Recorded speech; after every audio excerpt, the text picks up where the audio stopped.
Hello, आप देख रहे हैं सेल्फ ज्ञान और आज हम बात करेंगे कि आपको सिनॉप्सिस किस तरीके से सबमिट करना है और आपका सिनॉप्सिस जो है रिजेक्ट ना हो, आपका प्रोजेक्ट जो है रिजेक्ट ना हो। बहुत रिजेक्शन हो रहा है, इस चीज़ का आपको ध्यान रखना है। एक्सपर्ट के द्वारा जो बनाए हुए सिनॉप्सिस प्रोजेक्ट है वो तक रिजेक्ट हो रहे हैं। तो इस चीज़ को आपको ध्यान रखना है कि किस तरीके से आपको अच्छे से अपने प्रोजेक्ट को बनाना है, सिनॉप्सिस को बनाना है, ताकि आपका जो प्रोजेक्ट है वो आसानी से पास हो जाए। हम एक एक करके आपको सारी चीज़ बताएंगे। इस चीज़ का आपको ध्यान रखना है कि आपको नुकसान ना हो, पैसे का नुकसान ना हो। प्रोजेक्ट की एक फ़ीस भी जमा होती है, उसका भी ध्यान रखना। अगर वो जमा नहीं करोगे तो आपके मार्क्स अपडेट नहीं होंगे। तो अगर आप टाइम से नहीं जमा करोगे तो लेट फ़ीस और ज़्यादा लगेगी, 1100 रुपये। इस चीज़ का आपको ध्यान रखना है। तो आपको अपनी प्रोजेक्ट की जो फ़ीस होती है, सिनॉप्सिस में उसका रिक्वायर नहीं होता है, कुछ कोर्सेज़ के अंदर होता है, जैसे MAGMC में अगर लगाना है तो लगा सकते हैं, नहीं तो प्रोजेक्ट में वैसे मेन इसकी ज़रूरत होती है। प्रोजेक्ट तभी चेक होता है जब आपने उसकी फ़ीस भरी हुई हो, ठीक है। अदरवाइज अगर चेक भी हो गया तो फिर मार्क्स अपडेट नहीं होते। इन चीज़ों का आपको ध्यान रखना है। तो एक एक करके मैं सारी चीज़ें आपसे डिस्कस करूंगा। तो जैसे कि आप स्क्रीन के ऊपर देख रहे हैं कि ये सिनॉप्सिस रिजेक्ट हो गई है, ठीक है। उन्होंने लिख दिया कि आपके पास कोई क्लैरिटी नहीं है टॉपिक के बारे में, इस तरीके से लिख के आपको रिजेक्ट कर देंगे, ठीक है। जैसे ये देखो, दूसरी वाली सिनॉप्सिस, रीजनल सेंटर ने कह दिया कि आपके जो प्रोजेक्ट प्रपोजल था, जो आपकी सिनॉप्सिस थी, वो अप्रूव नहीं हुई है। आप रीजनल सेंटर से आगे कलेक्ट कर लो और आप जो है दोबारा सबमिट करो, ठीक है। इसी तरीके से प्रोजेक्ट भी बहुत ज़्यादा रिजेक्ट हो रहे हैं, आप देख सकते हो।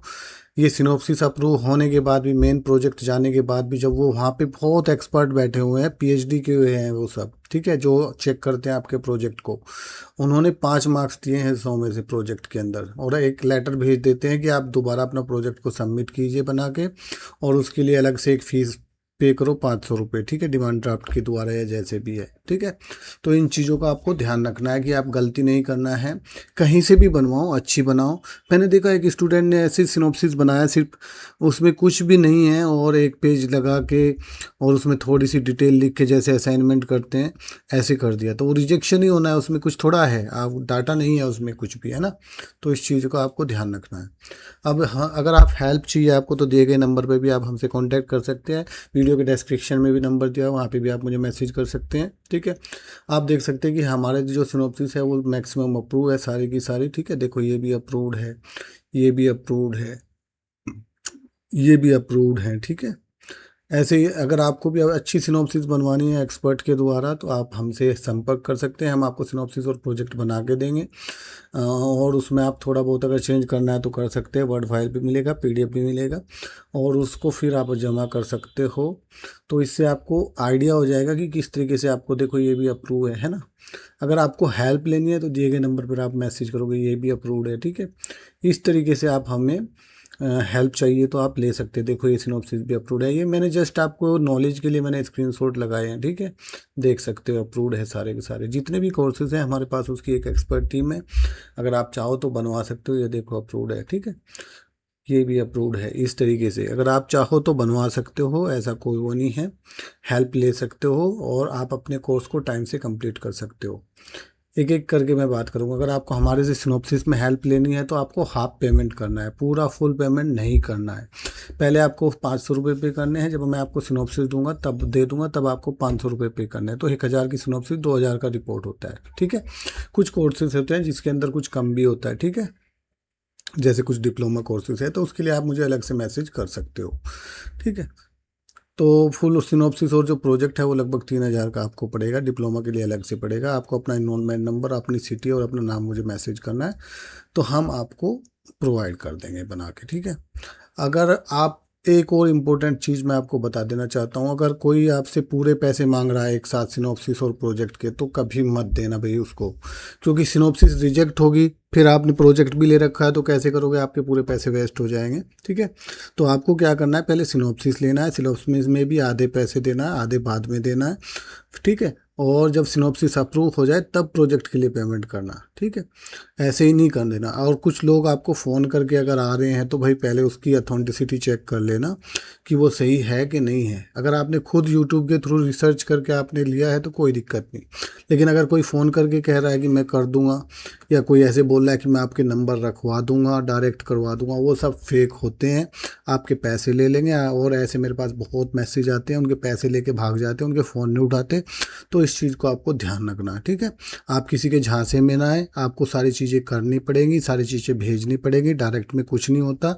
अगर आप इस चक्कर में पड़ोगे तो आपका नुकसान हो जाएगा। और वो सिर्फ फ्रॉड होते हैं ऐसे, जो आपको ऐसे लालच देते हैं, ऐसे लालच में नहीं फंसना है भाई, है ना। ये इम्पोर्टेंट है, इसीलिए मैंने आपको इसमें लिख के रखा है, इसीलिए मैं आपको समझा रहा हूँ, ठीक है। ऐसे किसी भी आदमी के चक्कर में आपको नहीं पड़ना है। अब मैं बात कर देता हूँ कि सिनॉप्सिस सबमिशन का जो फुल प्रोसेस है, आप दिसंबर में कैसे सबमिट करते हैं। सिनॉप्सिस में सबसे पहले एक छोटा रूप होता है प्रोजेक्ट का, जिसमें हम बताते हैं कि इस तरीके से हम अपनी रिसर्च कंडक्ट करेंगे, ये कैलकुलेशन करेंगे, ये मेथोडोलॉजी यूज करेंगे, क्वालिटेटिव करेंगे, क्वांटिटेटिव करेंगे, और उसमें कौन कौन से चार्ट यूज करेंगे, कौन सी मैथमेटिकल फार्मूलाज यूज करेंगे, कौन सा स्क्वायर टेस्ट वगैरह करेंगे, वो सब लिखा होता है, ठीक है। तो ये सारी चीज़ें होने के बाद वो इग्नू में जाता है, इग्नू उसको चेक करता है, फिर वो देखता है कि ये प्रोजेक्ट ठीक है, इस पर रिसर्च करनी चाहिए, तो फिर वो बोलता है ठीक है आप इस पर रिसर्च करो, वो अप्रूवल आपको देता है। अगर पहले ही आपका इस तरीके का हिसाब किताब होगा कि वो टॉपिक ही इतने ख़राब ख़राब लेके रखते हैं कि फिर वो जाते ही रिजेक्ट हो जाते हैं, कई बार अच्छे अच्छे टॉपिक रिजेक्ट हो जाते हैं, ठीक है। तो इस चीज़ का आपको ध्यान रखना है, हर चीज़ को आपको सोच संभल के चलना है, किसी एक्सपर्ट की सलाह ले लेनी है। एक्सपर्ट की सलाह देखो मैं किस लिए कहता हूँ आपको, अगर एक बार आपकी सिनॉप्सिस रिजेक्ट होगी तो आपके 6 महीने वेस्ट हो जाएंगे। एक तो आप अभी भेजा नहीं होगा, बहुत सारे स्टूडेंट ने पहले भेज दिया, अगर उनका रिजेक्ट भी हो जाता है तो वो वापस आएगा तो उनके पास दोबारा भेजने का टाइम रहता है। अब आएंगे ही आप सितंबर में जाके कि भाई हमें अब रिजेक्ट नहीं होना चाहिए, तो फिर वही इग्नू के हाथ में है, वो रिजेक्ट करेगा या क्या करेगा। फिर आप अगर उसने रिजेक्ट कर दिया तो ये सेशन आपका ख़त्म हो जाता है, फिर आप नेक्स्ट सेशन में चले जाओगे। अगर आप अगस्त जुलाई अगस्त से ही अपना प्रोसेस शुरू कर देते हो तो आपके पास सितंबर अक्टूबर तक दोबारा भेजने का चांस रहता है, ऐसे हर सेशन के लिए है, ठीक है।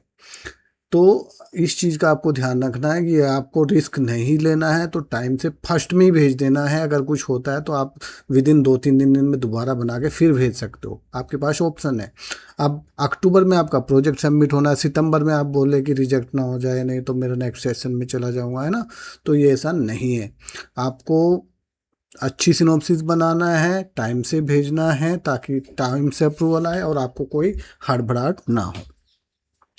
तो ये तो हो गया सिनॉप्सिस का। फिर आपका प्रोजेक्ट जो है जब अप्रूवल आ जाएगा तो उस सितंबर अक्टूबर में आप प्रोजेक्ट सबमिट करोगे, तो उससे पहले सिनॉप्सिस अप्रूवल होके आना चाहिए, उसमें भी 1-2 महीना लगता है। तो इस चीज़ का आपको ध्यान रखना है, ठीक है। तो हम एक एक बात करें कि सितंबर तक आप अपनी सबमिट किसी भी हालत में अप्रूवल होके मंगा लो, लास्ट सितंबर तक। फिर आप अक्टूबर में अपना प्रोजेक्ट सबमिट कर देना, जिसका रिजल्ट आपका दिसंबर के साथ आएगा, एग्जाम के साथ मार्च में 2027 के अंदर। अगर आप इसी में लेट करोगे ना, फिर क्या होगा, आप अगले साल मार्च में फरवरी मार्च में अपनी सिनॉप्सिस भेजोगे, अप्रैल में आपकी सिनॉप्सिस का अप्रूवल आएगा, और जून एग्ज़ाम के साथ सितंबर 2027 में भैया आपका रिजल्ट आएगा। कुछ लोगों की तो ऐसे ही वैलिडिटी ख़त्म हो जाती है। आधे को स्टूडेंट मेरे पास आते हैं, सर अब क्या करें, मेरे सारे कोर्स कंप्लीट है, अब मुझे सिर्फ मेरा प्रोजेक्ट बचा है। भाई यही तो सबसे मेन है, इसी में तो 1-1 साल 1.5 साल लगता है, इसी में तो रिजेक्शन आता है, इसी में तो फंसते हैं। इसीलिए आपको इसको फर्स्ट में ही स्टार्ट कर देना है। जैसे ही आप इसमें एडमिशन लो तुरंत सिनॉप्सिस को भेज दो, ठीक है, लेट नहीं करना है इसमें। ये मेरी सजेशन है आपके लिए, ठीक है। अब बात करते हैं कि सिनॉप्सिस भी 2 तरीके से जाते हैं, कुछ सिनॉप्सिस रीजनल सेंटर में जाती है, कुछ इग्नू के अंदर जाती है। जो रीजनल सेंटर में जाती है, जैसे आप देख सकते हैं कि MBA MCOM MBA HCHM MA GMC BSc ANH BPCH MARD MA education MAPC BBA सब रीजनल सेंटर में जाता है। और जैसे MA economics MPA MA CSR PG DD RRM MSc REE MLIS MA FCS MSc IS MA DE MSc IDS, ये सब कहाँ जाती है, ये इग्नू के अंदर जाती है। तो इस चीज़ों का ध्यान रखना है कि जो सिनॉप्सिस जहाँ जानी चाहिए वहीं पे जानी चाहिए, दूसरी जगह नहीं जानी चाहिए। कुछ कोर्सेज में है जैसे सिनॉप्सिस नहीं होती, जैसे MSc जूलॉजी है, उसमें सिनॉप्सिस नहीं होता, सीधा प्रोजेक्ट बनता है और दिल्ली जाता है। तो अपने टीचर के साइन कराओ रीजनल स्टडी सेंटर पे और वहाँ भेज दो। ऐसे ही क्या है DEC है, उसमें भी सीधा प्रोजेक्ट बनता है। बहुत से कुछ कोर्सेज है गिने चुने जिनमें सिनॉप्सिस नहीं बनता है, तो उसके लिए भी आप मुझे मैसेज कर सकते हो, मैं बता दूंगा। लेकिन वो 2-3 कोर्स ही हैं, ज़्यादा नहीं, बाकी सभी में सिनॉप्सिस बनता है, फिर प्रोजेक्ट बनता है, फिर वो जाता है जो फाइनल प्रोजेक्ट हो जाएगा वो आपका एसईडी डिपार्टमेंट इग्नू के अंदर में ही जाएगा दिल्ली, वहीं पे आपका चेक होगा और आपके मार्क्स अपडेट होंगे। अब बहुत सारी जो इग्नू स्टूडेंट जो है गलती करता है वो यही है कि वो टाइम से बनाता नहीं है, डिले भेजता है, अच्छे से रिसर्च नहीं करता, प्रॉपर उसको लिखता नहीं है, डाटा जो उसमें डालना चाहिए वो डालता नहीं है, तो ये सारी चीज़ें इश्यू हैं। ठीक है, तो मैं और ये सारी चीज़ें तो हैं ही जो मैं अभी बता रहा था कि आपको प्रोजेक्ट की फ़ीस आपके अपने भरनी है पक्का। ठीक है, 500 रुपये होती है, कुछ कोर्सेज़ की 300 रुपये होती है। जो सितंबर अक्टूबर में एग्ज़ाम फॉर्म आएगा उसकी पहले ही भर देना आपको, चाहे आपका प्रोजेक्ट जाए ना जाए। अगर आप फिर उसके बाद भेजोगे ना प्रोजेक्ट तो 1,000 रुपये फिर लेट फीस लेगा इग्नू, और वो आपको 1600 का पड़ जाएगा। तो पहले ही भर दें जैसे ही एग्ज़ाम फॉर्म आएगा, अगर उसमें नहीं भरा तो मुश्किल हो जाएगी भाई। ठीक है, फिर आपको देख लो डीडी 1600 का लगाना पड़ेगा। अगर आप लोग अभी सिनॉप्सिस भेजे तो कोई दिक्कत नहीं, सितंबर अक्टूबर में आपका प्रोजेक्ट आ जाएगा, फिर उसके साथ प्रोजेक्ट की फीस जमा करके उसकी रिसिप्ट लगा के आप अपना प्रोजेक्ट भेज देना। अगर भाई लेट करोगे, जिनकी सिनॉप्सिस ही लेट जा रहा है तो वो भी भाई पक्का 500 रुपये की प्रोजेक्ट फीस भर देना। क्यों? क्योंकि फिर अगर आपका टाइम से नहीं आया तो फिर 1600 का डीडी बनाना पड़ेगा और फिर आपको दिक्कत हो जाएगी। आप देख सकते आप देख सकते हैं कि ये जो अप्रूवल है काफ़ी अच्छा है, अगर आप चाहें तो कांटेक्ट कर सकते हैं, और नंबर डिस्क्रिप्शन में दिया है, वीडियो के डिस्क्रिप्शन में भी दिया हुआ है। आप जो अपना सिनॉप्सिस है वो अपना जब भेजोगे तो उसके अंदर गाइड का बायोडाटा, सिनॉप्सिस और उसका अप्रूवल फॉर्म पर पक्का लगा के भेजना। मैक्सिमम जो सिनॉप्सिस है वो हार्ड कॉपी में जाती है, सॉफ्ट कॉपी में सिर्फ ऑनलाइन वाले स्टूडेंट का ही जाता है। आप इस नंबर पर मैसेज कर सकते हैं। ठीक है, जो प्रोजेक्ट है वो आपका बता दिया मैंने, एसईडी डिपार्टमेंट के अंदर जाएगा, टाइम से भेजना है। जो ऑनलाइन वाले स्टूडेंट है उनको ऑनलाइन करना है। ये सितंबर अक्टूबर में आप सबमिट कर सकते हैं। अगर ऑनलाइन सबमिट करना है, उससे पहले करना है तो ऑफलाइन कर सकते हो। ठीक है, और अगर नेक्स्ट सेशन वाले हैं तो वो अगले साल करेंगे। और जो 2023 के बाद का जिनका भी स्टूडेंट है, जितने भी हैं, उनकी सभी की 500 रुपये जो प्रोजेक्ट की फ़ीस है वो सबमिट हो गई होगी। अगर कोई भी इशू आता तो आप मुझे इस नंबर पर मैसेज कर सकते हैं।